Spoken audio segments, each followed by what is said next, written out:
সুন্দর একটা মাছ ক্রয় করবে। এবার ডাক দিয়া কয়, ও বিক্রেতা, এই মাছটাকে তুমি বিক্রয় করবা? বলে হ্যাঁ হ্যাঁ, বিক্রয় করতে আমি রাজি। আবু বকর ডাক দিয়া কয়, দামাদামি করার টাইম নাই, আমার নবী এই মাছটা খাইবেন, যত দামি হোক আমি আবু বকর মাছের দামটা দিয়া দিব। মাছটা ক্রয় করার পরে আবু বকর এবার বাসার দিকে রওনা। তার কি আসার পর বিবির হাতে দিয়া বলতেছে, বিবি রে, এই মাছটা সুন্দর করে কাটবা, কাটার পরে সুন্দর করে রান্না করবা, মায়া নবী আমার বাড়িতে আসার পরে খাবার খাইবেন, মেহমানদারি করবেন। আমার ভাইরা, বিবি আবার সুন্দর করে রান্না করার জন্য পাতিলের মধ্যে যখন উঠাইয়া দিয়েছে, উঠাইয়া দেওয়ার পর চুলার ভিতরে আগুন জ্বলতেছে। আগুনের উপরে রাখার সাথে সাথে কেমনে কি হলো বুঝতে পারে না, আগুনটা নিভে যায়। সুবহানাল্লাহ, আগুনটা নিভে গেল।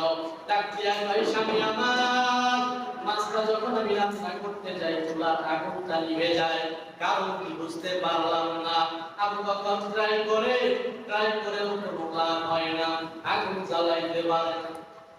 মায়ার নবীর কাছে দৌড়াইয়া খবরটা পৌঁছাইয়া দেয়,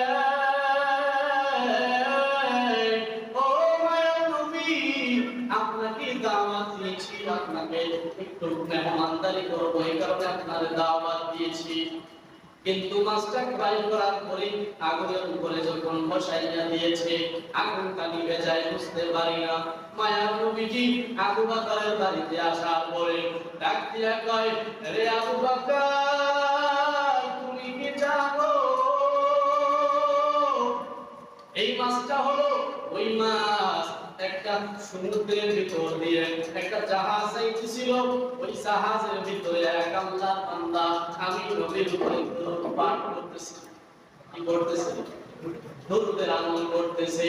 আল্লাহর বান্দা জবান থেকে বলে সাল্লাল্লাহু আলাইহি ওয়াসাল্লাম, সাল্লাল্লাহু আলাইহি ওয়াসাল্লাম, এইভাবে বলিয়া দরুদের আমলটা জবান থেকে বাহির করে দিতেছে।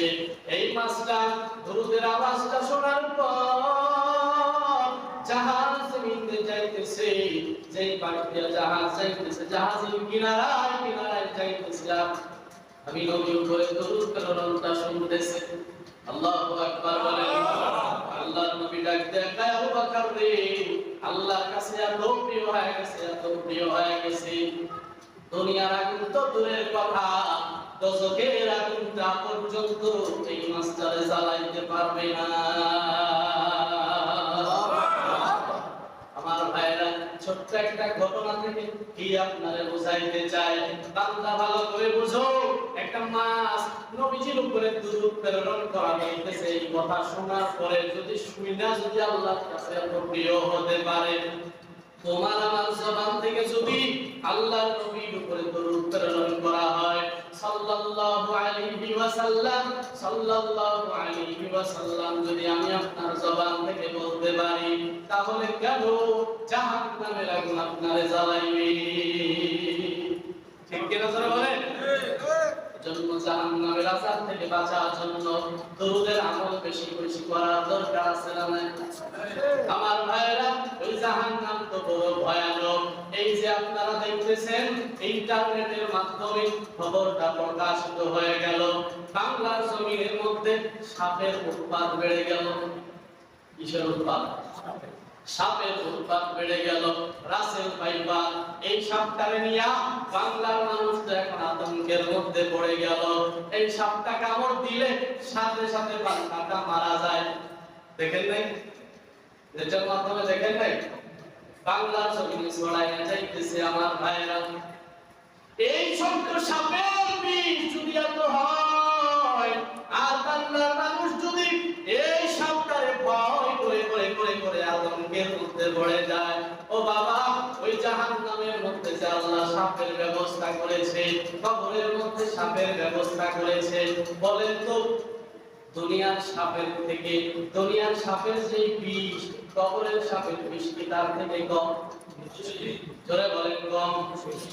আমার ভাইরা, হাদিসের মধ্যে মদিনাওয়ালা নবী জানাইয়া দিয়েছেন, ওই কবরের মধ্যে বেঈমানকে রাখার পর 70 থেকে 99টা সাপ বান্দার কবরের মধ্যে ভরে যায়।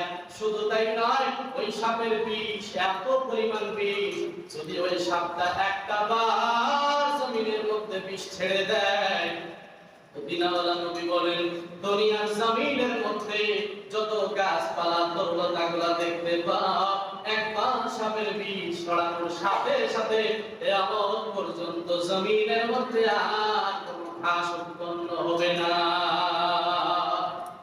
এত পরিমাণ বিষ। দুনিয়ার সাপটা তো ভয় লাগে, বান্দা আখিরাতে ওই কবরের মধ্যে যদি গুনাহ নিয়ে যাও, তাহলে ওই কবরের সাপের আযাব কেমনে সহ্য করবে? সহ্য করার কোনো লাইন আছে? ছোট্ট একটা কথা আমার ভাইরা, দুনিয়ার লাইনে আগাইয়া যাইতেছি, আগাইয়া যান, কোনো টেনশন নাই, কোনো ব্যাপার না, আল্লাহ আপনারে নিষেধ করে নাই। কিন্তু দুনিয়াটারে আপনি এমন ভাবে আঁকড়াইয়া ধরছেন, আঁকড়াইয়া ধরার কারণে আপনি আখিরাত ছেড়ে দিয়েছেন। মসজিদ থেকে আযান হয়, আপনি মসজিদ থেকে অন্যদিকে চলে যান। চিন্তা করেছেন অন্ধকার কবরে যাওয়ার পরে কি জবাব দিবেন? প্রশ্ন একটা হবে। প্রথম প্রশ্ন, আল্লাহর পরিচয় দেন। আল্লাহর সাথে তো আপনার সম্পর্ক নেই, কেমনে দিবেন? আযান দিছে, আল্লাহ ডাকছে, গোলাম আয় আয়, সব নিয়ামত দিয়ে উপরে ভরপুর করে দিলাম, তোরা আমার মহব্বতের বান্দা, আমি চাই না তোরা জাহান্নামের মধ্যে চলিয়া যা। আল্লাহ বারবার ডাকে, আয় বান্দা আয়, ফজরে আসবি না, ঠিক আছে বুঝা নিলাম, জোহরে আসবি না, ঠিক আছে বুঝা নিলাম, আসরে আসবি না, বুঝা নিলাম, মাগরিবে আসলি না, ইশাও আসলি না, পরদিন ফজর হয়ে গেল, তাও আসলি না, বান্দা তাওবা করে ফিরে আয়। এখন থেকে ইরাদা কর, আসর থেকে আর কখনো নামাজ ছাড়বি না। যত নামাজ কাজা করেছো, রব্বে কারীম বলেন তাওবা করার দ্বারা তোর সব গুনাহ আমি মাফ করে দিব। জন্য তাওবা করার দরকার আছে না? দুনিয়ার সাথে তো ভয় পান, নামাজ ছেড়ে দেন, আল্লাহর বিধান মানতে চান না, সময়টা তো ঠিকই বৈশা কাটাইয়া দেন, গল্প গুজব করে কাটাইয়া দেন। যদি 5 বেলার নামাজ ঠিক মতো আদায় করতে চান, দিনে 2.5 ঘন্টার বেশি লাগে না। 5 বেলা নামাজ কয় ঘন্টা লাগে? আধা ঘন্টার বেশি নামাজ লাগে না, তাও আমরা পড়ি না। কবরে কি জবাব দেব? দুনিয়ার আগুন থেকে ওই জাহান্নামের আগুন 70 থেকে 70 গুণ বেশি তেজি, 70 গুণ বেশি তেজি। আল্লাহু আকবার বলেন। এই আগুনটা কালো অন্ধকারাচ্ছন্ন হয়ে গেছে, সেখানে লাগবে নারুল্লাহিল মুকাদা। আল্লাহ বলে কলিজা ফুটা করে ফেলে। যদি সহ্য করতে পারেন, এই আযাবগুলো যদি সহ্য করতে পারেন, সাপের সবল যদি সহ্য করতে পারেন, তাহলে আপনি নামাজ পড়বেন, কোনো সমস্যা নেই। কিন্তু এত পরিমাণ বোঝানোর পরেও কেন মসজিদে মানুষ নাই? ফজরের লোক নাই, জোহরের লোক নাই, সময় মসজিদ ভরপুর। কেন এই মানুষগুলা কি সমাজের ভিতরে বাস করে না? করে। তাহলে বুঝেন আল্লাহ কেন জাহান্নাম বানাইছে? আপনারা জ্বালানোর জন্য আল্লাহ জাহান্নাম বানাইছে। আল্লাহ তো দয়াময়, আল্লাহ কেন জাহান্নাম বানায়? আল্লাহ ভালো করে জানে আমার কিছু নাফরমান গোলাম আছে, কিছু বেঈমান গোলাম আছে, যেগুলা আমারটা খাইলে আমারটা করিয়া সব আমি দিতেছি, এরপরে বান্দা আমার মসজিদে আসে না, ওগুলারে জ্বালানোর জন্য আমি জাহান্নাম বানাইছি। অপেক্ষা করেন, আজরাইল কখন আসবে তার তো গ্যারান্টি নাই। গতকাল মারা গেল, এই যে মারা গেছে জানাজা পড়ছিলাম, শেষ, ফিনিশ। মা বোনেরা শুনতেছেন, ফিনিশ। হ্যাঁ, একেবারে জোয়ান, নওজোয়ান, কবরের বাসিন্দা। কে জানতো এই কথা? আপনি যে এখানে বসে আছেন, আপনি আসরে আসতে পারবেন, বা ওই আগামী সময় আসার নিয়োগ করতেছেন, আগামী সময় আসবেন, এই গ্যারান্টি আছে আপনার? কে দিয়েছে গ্যারান্টি? আল্লাহ গ্যারান্টি দিয়েছে। এই গ্যারান্টি নাই, কখন মারা যাবেন এর কোনো গ্যারান্টি নাই। এজন্য এখন থেকে এই মজলিস থেকে তাওবা করে জিন্দেগিতে নামাজ কাজা করবেন, পারবেন না ইনশাআল্লাহ?